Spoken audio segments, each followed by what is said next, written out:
ओम शांति। आज प्यारे मीठे बाबा की मुरली मंथन की डेट है 18 जुलाई 2025। तो आज मीठे बाबा अपने बच्चों से कह रहे हैं, अपने ऊपर आप ही रहम करो। बाबा जो श्रीमत देते हैं उस पर चलते रहो। और बाबा की श्रीमत है, बच्चे टाइम वेस्ट न करो, सुलटा कार्य करो। तो अपने ऊपर आप ही रहम करना है, किसी और तरह की भीख नहीं मांगनी है, खुद को बचाना है। और बाबा जो श्रीमत देते हैं उस पर चलते रहो। कहीं ना दिमाग लगाना, न किसी से पूछना है, न कहीं भागना है, सिर्फ बाबा की मुरली। ये मंथन आते हैं ना सबके पास, उस पर चलते रहो। टाइम वेस्ट नहीं करना है और सुलटा कार्य करना है, सीधा काम करना है, उल्टे काम नहीं। क्योंकि हम हर शुभ कार्य सीधे हाथों से करते हैं, है ना।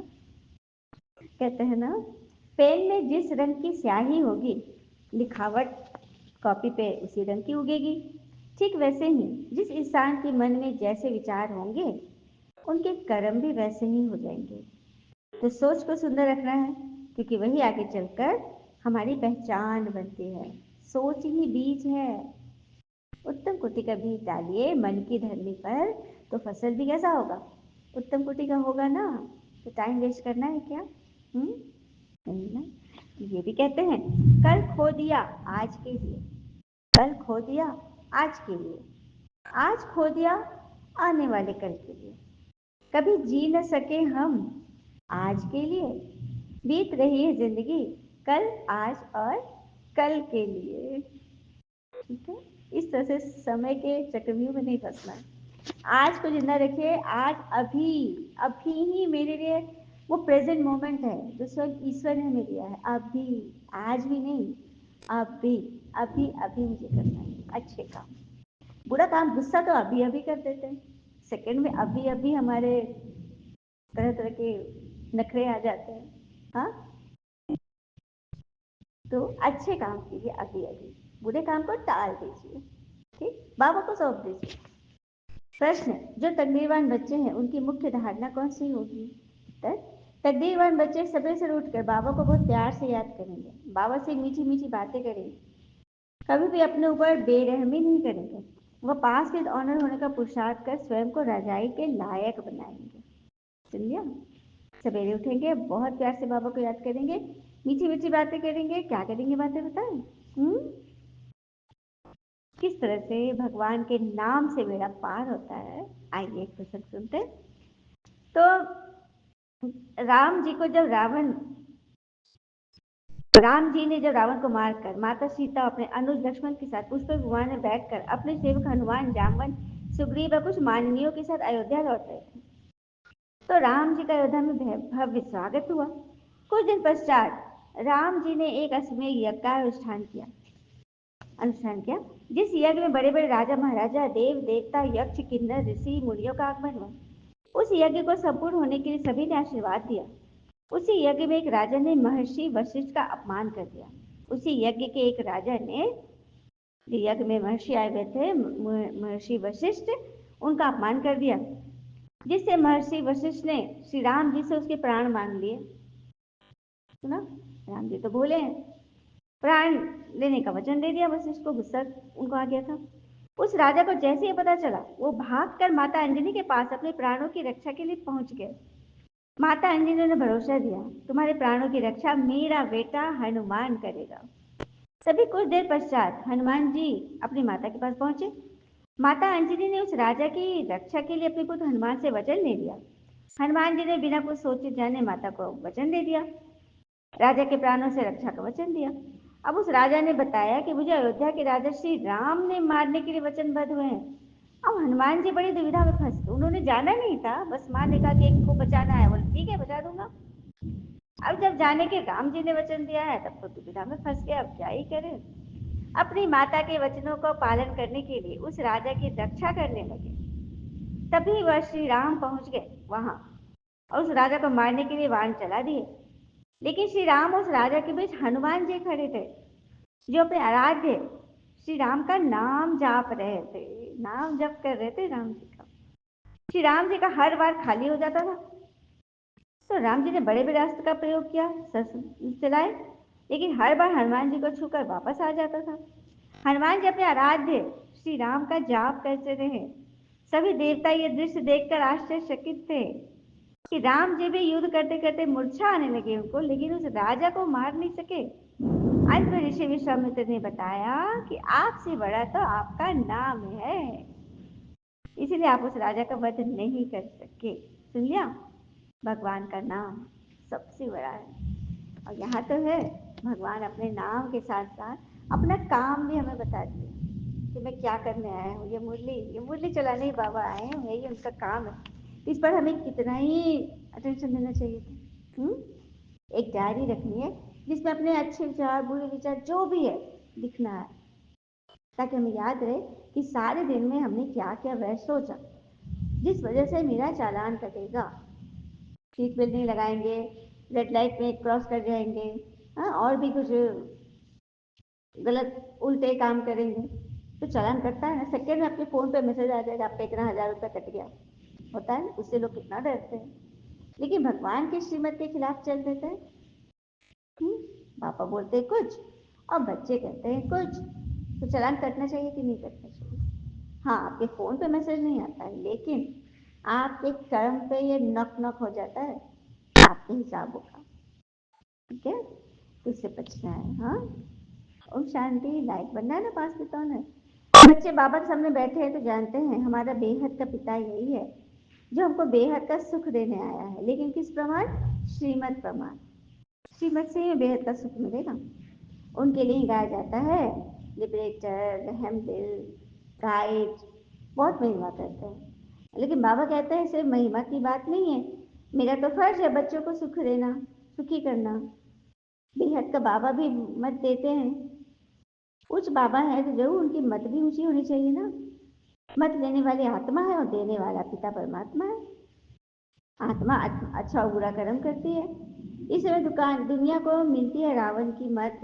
रावण की मत तो बेकायदा ही होगी, व्यर्थ में फंसाएगी, हाँ, चीजों में उलझा देगी। और तुम बच्चों को मिलती है सच्चे राम की मत। रावण की मत से बेरहम हो, उल्टा कर्म करते हो। जैसे रावण ने अपना परछाया डाल दिया आप पर, आप फिर उल्टे कर्म ही करोगे। इस उल्टा बनाने के भगवान आए कि भगवान से आप जुड़े ही नहीं हो। तो शरीर निर्वाह और धंधा आदि भल करो, फिर भी टाइम निकाल कर भगवान का टाइम निकालो, उन पर निछावर हो जाओ। काम करते आत्मा की बुद्धि ज्ञान की तरफ हो, बुद्धि की तरफ हो, जिधर बुद्धि घूमी हुई है। तुम भक्ति मार्ग में भी याद करते थे, लेकिन किसको याद करते थे, कौन है, क्या रूप है, यह नहीं पता, इसीलिए फल नहीं मिला। अब बाबा आ गए हैं, सब कुछ हमें क्लियर कर बता रहे हैं कि मैं ये हूँ, मैं वो हूँ, मैं किसका हूँ, मैंने ऐसे शरीर में प्रवेश किया, सारा पता है ना आप लोग को। देखा विवेकानंद जी का शरीर छुड़ा तो बाबा ने देखा, ब्रह्मा बाबा ने शरीर से कैसे निकल कर जाती है। फिर वो लाइट का शरीर देखा और फिर उड़ते हुए वो चांद के साथ मिल गई। तो उनको लगा कि शायद चांद की कोई रिलेटिव होगी, है ना। तो ये बातें सच, चांद बच्चे थे। तो हमारे ऋषि माता की इतनी ताकत थी ना कि वो कुछ भी कर सकते थे सेकंड में। ठीक है, नाटक में कोई बहुत पगार वाले होते हैं, कोई बहुत कम होते हैं, बस उसी तरह से नाटक ही चल रहा है। हाँ, खुशी का प्यारा बढ़ा रहना चाहिए। फिर बाबा ने कहे तुम सारे विश्व का मालिक बनते हो। तुम बच्चे जानते हो हम विश्व के मालिक नहीं बनते, तुमको बनाता हूँ। कितनी खुशी की बात है। तुम्हारे कदम कदम में पदम है। सिर्फ एक लक्ष्मी नारायण का राज नहीं था, डिनास्टी थी ना। हाँ, एक राज्य की बात हो रही, पूरे भारत की बात, इसलिए तो इसे कहते हैं महाभारत। पूरी डिनेस्टी की बात हो रही है। और सत्युग में तो राजा भी खुश, प्रजा भी खुश, यथा राजा रानी तथा प्रजा। अलाउद्दीन का किताब भी दिखाते हैं।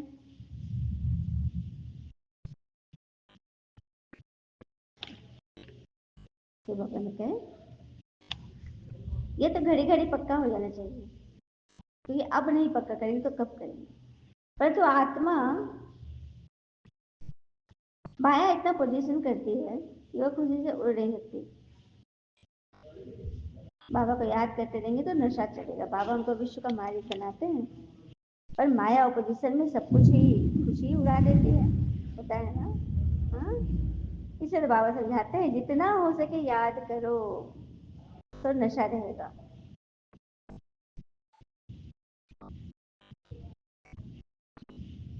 लेकिन फिर माया भुला देती है। घड़ी घड़ी विकल्प करा ही लेती है। फिर आसान बनाने की योजना भी बनाते हो, मालिक बनाते हो। हम्म? तो ये सब तो फिर सफर करेंगे ही, फिर डालेंगे। बाबा कितना भी बच्चों को कहेंगे पुरानी दुनिया से दिल नहीं लगाओ और नए धर्म में आ जाओ, लेकिन नहीं, इसी में कीचड़ पट्टी में ही मन लगेगा। जबकि सदगति दाता तो एक ही है जिसको सदगुरु कहा जाता है। सदगुरु था जो सदगति की ओर ले जाए। अब बाबा कहते हैं hear no evil, see no evil, talk no evil and think no evil. ना, ये रहस्य है।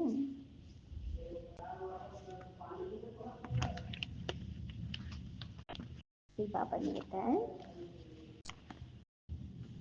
मैं कच बच अवतार में नहीं लेता हूँ, लेकिन मुझे डाल दिया कितनी लानी करते हैं। कहते हैं और क्या कहते हैं, कछुआ तो क्या क्या ही खाता है, मछली तो बात ही पूछ छोड़ दो। कहते हैं कंकड़ कंकड़ भगवान है। बाबा कहते हैं मेरे देवताओं की कितनी ग्लानि करते हैं। तो बुझाना पड़ता है सबको बचाने के लिए। अगर तुम बच्चों को फिर से वर्षा देता हूँ तो ये कल्प का भी ये खेल चला है। कल दीवाने बच्चे सुबह से उठकर मुझसे पूरा पूरा वर्षा लेंगे। उठना है ना सवेरे। हाँ, अभी हम हैं रूहानी सेलिब्रेशन आर्मी। तुम विश्व का बेड़ा पार करते हो। तुम्हारी सेलिब्रेशन आर्मी श्रीमत देने वाला पिता है। तुम्हारी महिमा बहुत भारी है।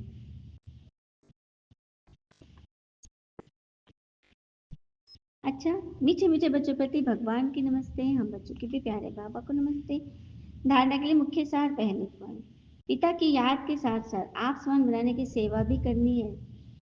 चैरिटी बिगिंस एट होम, सेवा घर से शुरू हो। सबको प्यार से समझाना है। दूसरी पॉइंट, इस पुरानी दुनिया से बेहद का नाता तोड़ लो।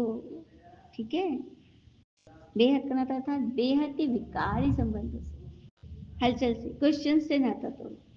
Here no will, see no will, talk no will, think no will. वरदान, हर संकल्प, बोल और कर्म को फलदायक बनाने वाले रूहानी प्रभावशाली बाबा। हर संकल्प को सेवा में, संपर्क में फलदायक बनाने वाले चंगे। बस यही रहती है। हाँ, तो जब भी किसी के संपर्क में आते हो तो उनके प्रति मन की भावना स्नेह, सहयोग और कल्याण की प्रभावशाली है। ऐसी भावना प्रभावशाली मुद्रा में। हर बोल किसी को हिम्मत उल्लास देने की प्रभावशाली रहे। साधारण बातचीत में समय समय न बीत जाए। ऐसे में हर कर्म फलदायक हो, चाहे स्व के प्रति चाहे दूसरों के प्रति। आपस में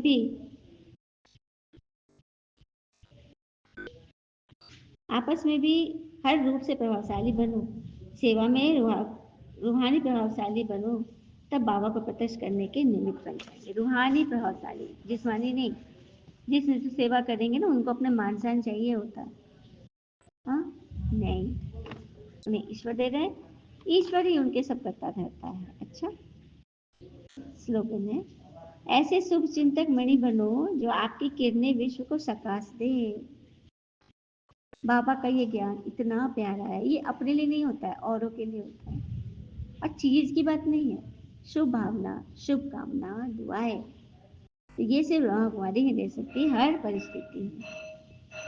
स्लोगन, ऐसे शुभ चिंतक मणि बनो जो आपकी किरणें विश्व को रास्ता दिखा सके। ऐसे शुभ चिंतक मणि बनो जो आपकी विशेषता पूरे स्वर्ग को, विश्व को रोशन करेंगी। अच्छा, ओम शांति। शुक्रिया बाबा, शुक्रिया बाबा के प्यारे प्यारे बच्चे। ओम शांति बाबा, ओम शांति।